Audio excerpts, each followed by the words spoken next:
Selamat pagi, salam sehat, salam sejahtera bagi kita semua. Perkenalkan, saya Nuning Marina Pengge, SKM MKes. Saya salah satu dosen dari Prodi D3 Gizi Poltekkes Kemenkes Surabaya. Dalam rangka menampilkan video pembelajaran unjuk kerja bukti pelaksanaan Tridharma Perguruan Tinggi di bidang pengajaran, di sini saya akan memaparkan mata kuliah Gizi dalam Daur Kehidupan dengan topik bahasan konsep dan prinsip gizi pada anak balita. Mata kuliah Gizi dalam Daur Kehidupan merupakan mata kuliah wajib tempuh terdiri dari teori dan praktek, dengan penempatan teori yang akan mendasari praktek berikutnya. Dengan rincian 1 SKS teori dan 1 SKS praktek dengan kode GIZ 521 yang ditempuh pada semester 2 pada mahasiswa Prodi D3 Gizi. Jumlah pertemuan pada mata kuliah ini adalah 14 kali pertemuan, dengan UTS dilaksanakan setelah pertemuan ke-7 dan UAS dilaksanakan setelah pertemuan ke-14. Mata kuliah ini diampu oleh tim teaching yang terdiri dari 3 orang dosen dan 1 PLP yang akan membantu pada saat praktikum di laboratorium. Capaian pembelajaran lulusan prodi pada mata kuliah ini antara lain: 1. Menginternalisasi nilai, norma, dan etika akademik. 2. Menunjukkan sikap bertanggung jawab atas pekerjaan di bidang keahliannya secara mandiri. 3. Menginternalisasi semangat kemandirian kejuangan. Yang keempat, mampu menunjukkan sikap dan perilaku profesional. Yang kelima, mampu memecahkan masalah pekerjaan dengan sifat dan konteks yang sesuai dengan bidang keahlian terapannya, didasarkan pada pemikiran logis, inovatif, dan bertanggung jawab atas hasil secara mandiri. Yang keenam, menguasai ilmu gizi untuk melakukan pelayanan asuhan gizi, pelayanan program gizi, dan pemberdayaan masyarakat.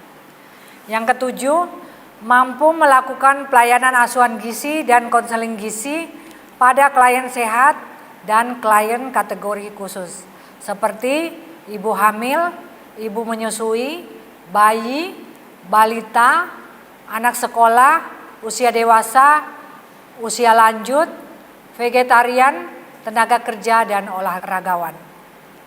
Setelah menempuh mata kuliah ini, mahasiswa diharapkan CPMK 1 menguasai ilmu gizi untuk melakukan pelayanan asuhan gizi, pelayanan program gizi, dan pemberdayaan masyarakat. CPMK 2 mampu melakukan pelayanan asuhan gizi dan konseling gizi pada klien sehat dan klien kategori khusus seperti ibu hamil, ibu menyusui, bayi, balita, anak sekolah, remaja, usia dewasa, lansia atau usia lanjut, kemudian vegetarian, tenaga kerja, dan olahragawan.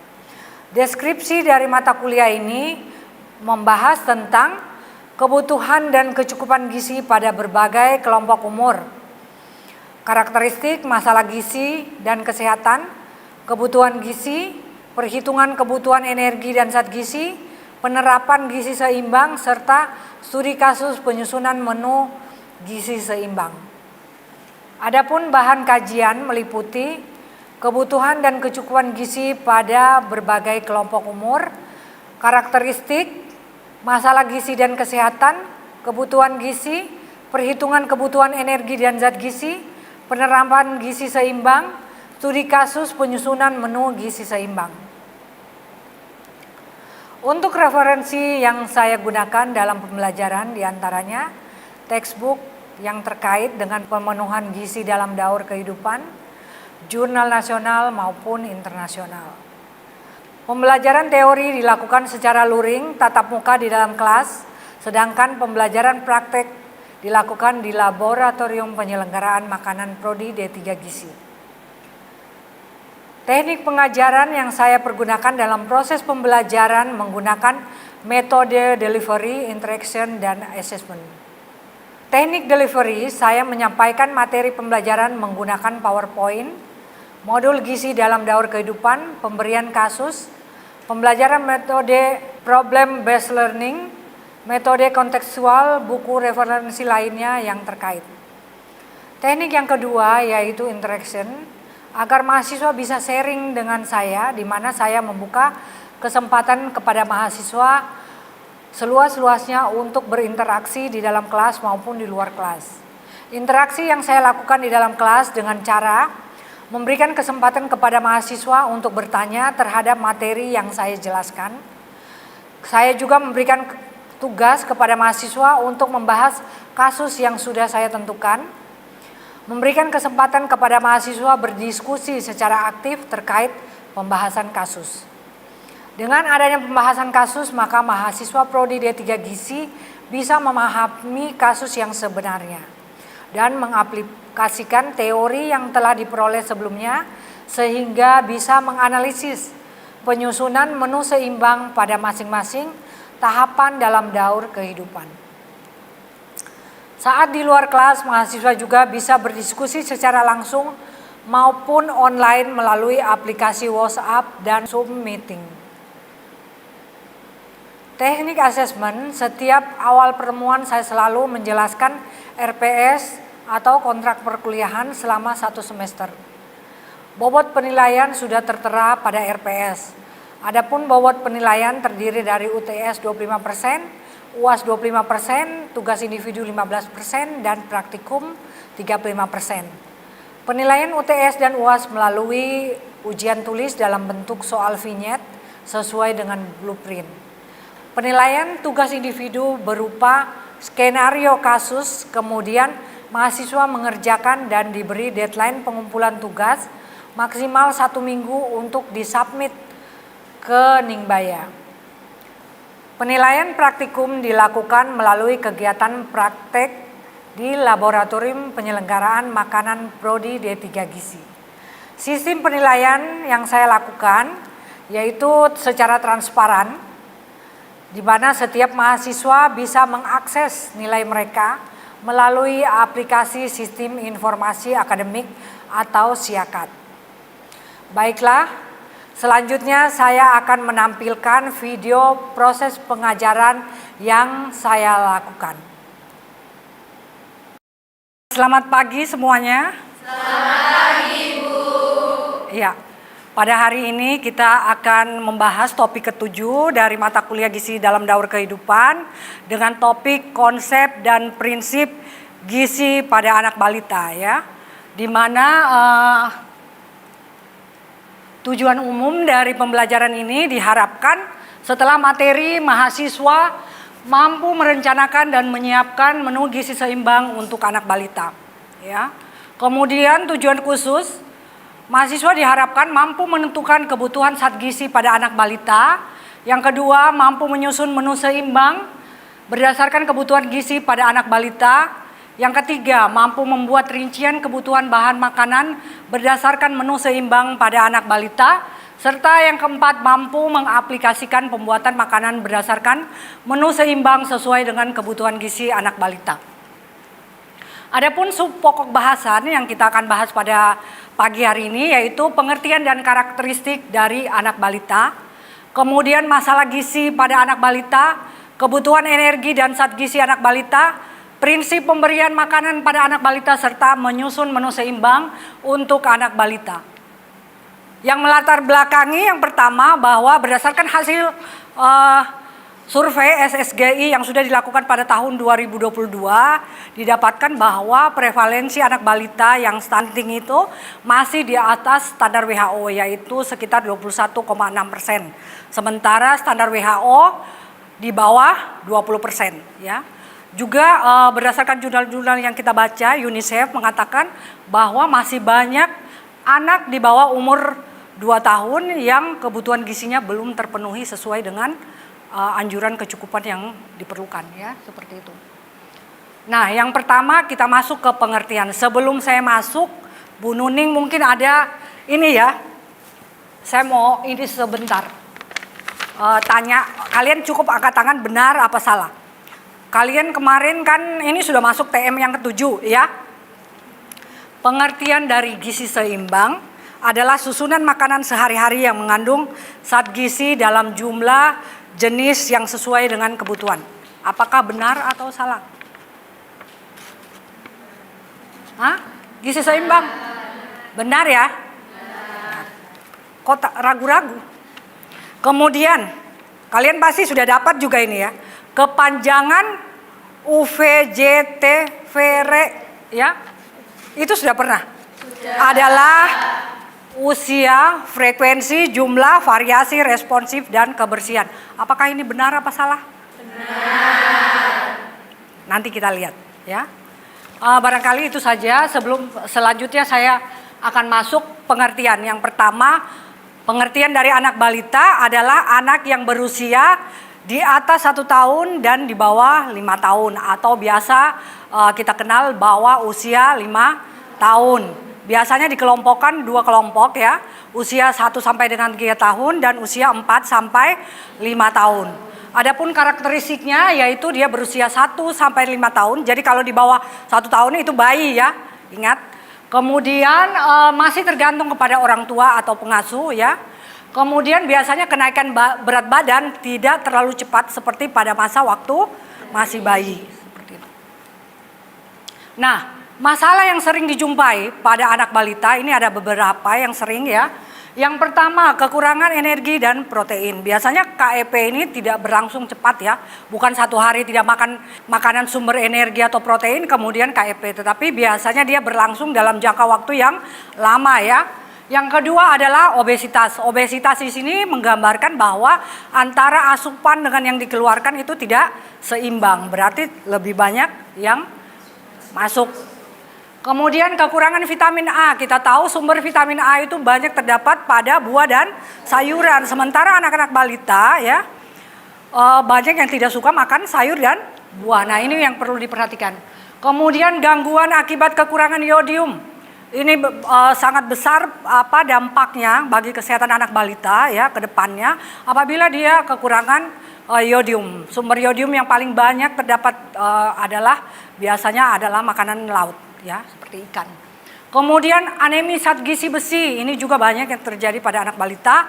Biasanya zat besi itu banyak terdapat pada makanan-makanan yang bersumber dari hewani ya. Nah, sekarang kita masuk dari gizi seimbang seperti yang di awal tadi yang sudah saya tanyakan ya. Gizi seimbang adalah susunan makanan sehari-hari yang mengandung zat gizi dalam jumlah, jadi jumlah ya. Kemudian jenis yang sesuai dengan kebutuhan tubuh, selain jumlahnya juga jenis, dengan memperhatikan prinsip keanekaragaman. Jadi makanan itu harus beraneka ragam atau bervariasi ya. Juga memperhatikan aktivitas fisik, kemudian kebersihan dan berat badan ideal. Nah, di sini ada kebutuhan gizi seimbang pada anak balita. Ada makanan pokok, kemudian ada kacang-kacangan, ada buah dan sayur sebagai sumber vitamin A. Kemudian ada sumber zat besi ya yang berasal dari makanan hewani ya. Ini. Kemudian selanjutnya kebutuhan zat gizi kalian pasti sudah belajar di awal di pelajaran ilmu gizi dasar ya. Kebutuhan zat gizi ada kebutuhan zat gizi makro dan ada kebutuhan zat gizi mikro. Yang makro itu adalah apa? Energi, protein, lemak dan karbohidrat. Sedangkan yang mikronya adalah vitamin dan mineral. Di sini energi bisa kalian lihat untuk anak balita kebutuhannya sudah seperti yang saya katakan tadi dibagi usia 1 sampai 3 tahun, 4 sampai 6 tahun. Di sini kebutuhan energinya bisa kalian lihat pada AKG yang terbaru tahun 2019. Di sini energinya sekitar 1 sampai 3 tahun 1350 kilokalori ya. Sedangkan yang 4 sampai 6 tahun 1400 kilokalori. Sedangkan protein, sumber protein dia sebagai sumber pembangun, juga sebagai sumber pengatur dan mengganti jaringan-jaringan tubuh yang rusak. Sumber protein ada protein hewani dan juga protein nabati ya. Ini kebutuhannya juga bisa kalian lihat di AKG ya. Sudah ada kalau umur 1 sampai 3 tahun 20 gram, kemudian yang usia 4 sampai 6 tahun 25 gram ya. Sumber lemak juga sama, bisa kalian lihat di AKG. Lemak ini juga sebagai sumber energi ya. Kemudian karbohidrat sebagai sumber energi utama bagi anak balita. Karbohidrat dia diperlukan sekitar 50 sampai 60% ya. Vitamin dan mineral bisa kalian lihat juga kebutuhannya di AKG ya. Di sini ini yang penting ya. Rekomendasi anak untuk 12 sampai dengan 24 bulan. Di sini ada frekuensi pemberiannya. Per hari 3 sampai 4 kali makan. Jadi ini makanan utama ya. Kemudian ditambahkan dengan ASI apabila dia masih di bawah 2 tahun. Kemudian berikan makanan selingan 1 sampai 2 kali per hari ya. Kemudian yang diberikan setiap hari berapa banyak? Dia lebih banyak daripada pada waktu dia bayi ya. Jadi diberikan sekitar 250 mili atau 250 gram. Seperti itu. Kemudian teksturnya atau kekentalannya. Jadi sama dengan makanan keluarga ya. Tapi dia mungkin pada balita ini bisa diiris-iris atau dipotong-potong kecil. Seperti itu. Kemudian variasinya seperti apa? Apabila dia masih ASI, jadi masih di bawah 2 tahun, yang pertama diperkenalkan adalah ASI plus makanan hewani ya. Kemudian variasi yang lainnya setelahnya bisa ditambahkan makanan pokok, kacang-kacangan ya, kemudian buah dan sayuran. Ini adalah contoh mangkok. Kalau misalnya sulit untuk mengetahui 250 mili ya. Jadi mangkoknya ini mungkin bisa ditulisi yang 250 mili itu yang seperti yang mana.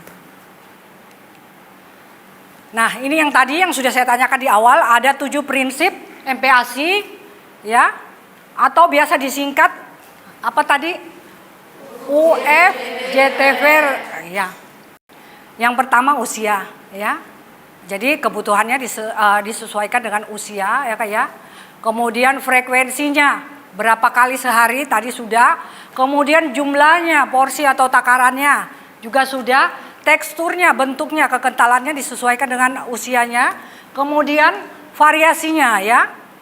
Variasinya karena jangan sampai anaknya bosan, harus divariasikan. Tadi di awal sudah. Kemudian responsif. Jadi makan sesuai dengan kesukaan. Jadi ibunya, pola asuh ibunya itu harus memperhatikan anaknya. Apakah anaknya ini misalnya sudah bosan dengan makanan yang diberikan. Jadi harus divariasikan lagi yang lain. Kemudian kebersihan. Pada saat ibu mengolah makanan atau memberikan makanan, kemudian alat yang digunakan itu harus diperhatikan kebersihannya ya. Seperti itu. Nah, ini yang tadi 7 faktor kunci daripada MPASI ini yang perlu diperhatikan pada saat kalian menyusun menu seimbang untuk anak balita. Ini rekomendasi anak usia di atas 12 tahun sampai dengan 24 bulan ya. Ini yang pertama selalu memperhatikan kebersihan ya.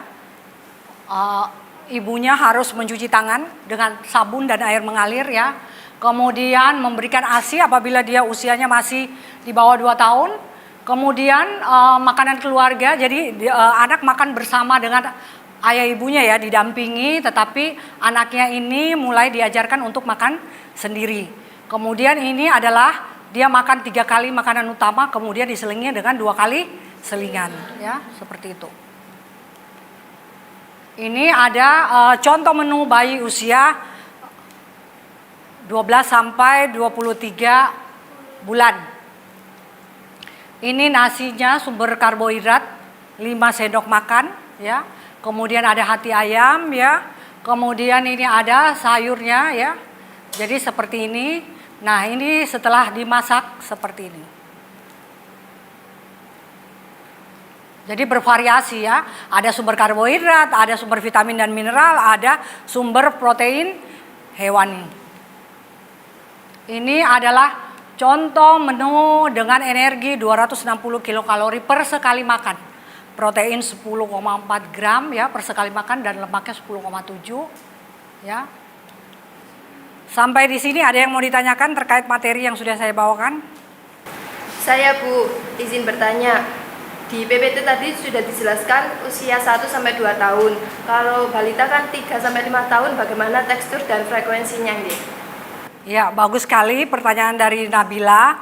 Jadi untuk tekstur makanan anak usia 3-5 tahun itu sama dengan makanan anak usia 24 bulan atau usia 2 tahun. Karena giginya juga kan sudah lengkap ya anak usia 24 bulan. Jadi sama. Ya. Itulah tadi materi yang sudah saya sampaikan. Selanjutnya kalian mungkin bisa membagi 5 orang satu kelompok ya, bagi kelompok. Ada kasus yang kalian harus kerjakan. Di sini saya sudah membuat 3 kasus. Kalian bisa mengerjakan kasus tersebut kemudian nanti presentasikan. Ada berapa pertanyaan? Pertanyaan nomor 1 dan ada berapa pertanyaan ya? Yang kalian presentasikan saat ini yaitu pertanyaan nomor 1 sampai dengan nomor 2 ya. Selanjutnya yang lainnya bisa kalian kerjakan berkelompok di rumah ya. Kalian diberikan waktu 1 minggu kemudian nanti akan kalian masukkan ke Google Classroom ya, seperti itu.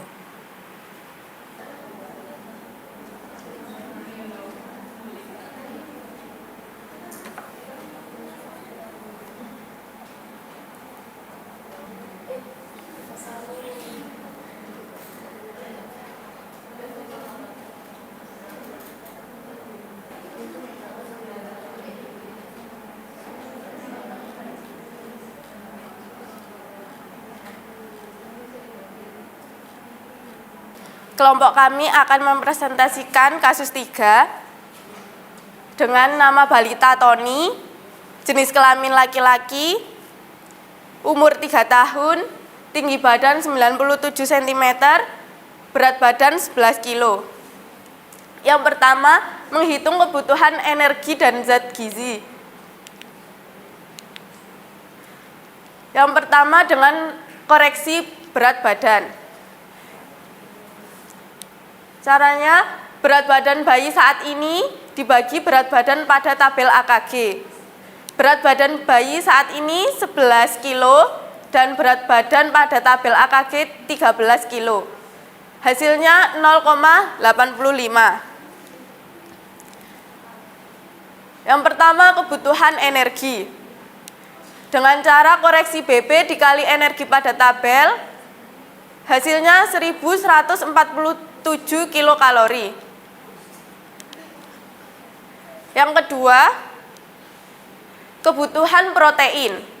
Dengan cara koreksi BB dikali protein pada tabel, hasilnya 17 gram. Yang ketiga, kebutuhan lemak. Dengan cara koreksi BB dikali lemak pada tabel, hasilnya 38,25 gram. Yang keempat, kebutuhan karbohidrat. Dengan cara koreksi BB dikali karbohidrat pada tabel, hasilnya 182,75 gram.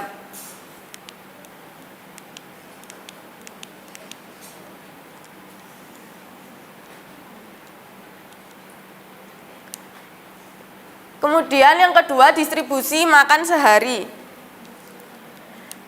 Waktu makan pagi dan makan malam, persen AKG 25%, energi 286,75 kilokalori, protein 4,25 gram, lemak 9,56 gram, dan karbohidrat 45,68 gram.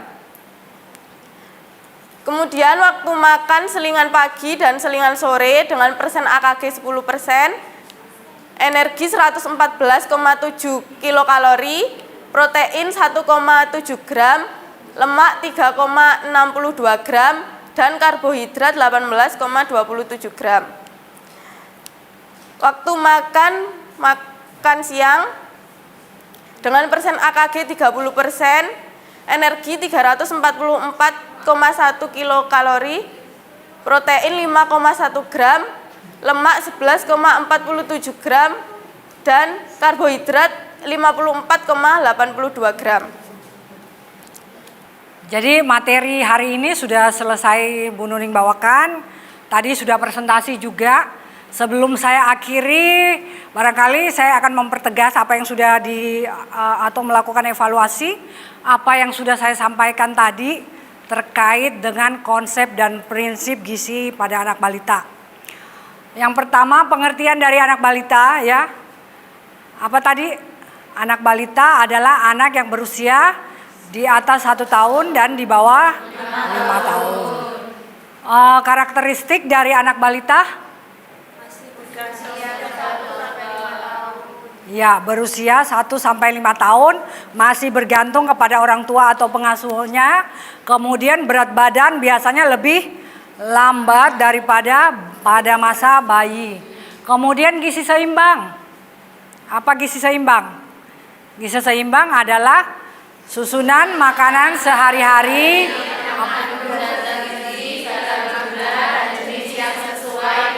kebutuhan. Ya. Kalau prinsip pemberian makan pada anak balita tadi. Ya, apa itu? Usia, frekuensi, jumlah, tekstur, variasi, kebersihan. Ya. Jadi Bu Nuning harap materi yang sudah saya sampaikan ya bisa bermanfaat bagi kalian semua ya. Saya akhiri pertemuan hari ini. Terima kasih banyak atas perhatiannya dan mohon maaf apabila ada kekurangan atau ada kata-kata saya yang kurang berkenan. Terima kasih, selamat pagi.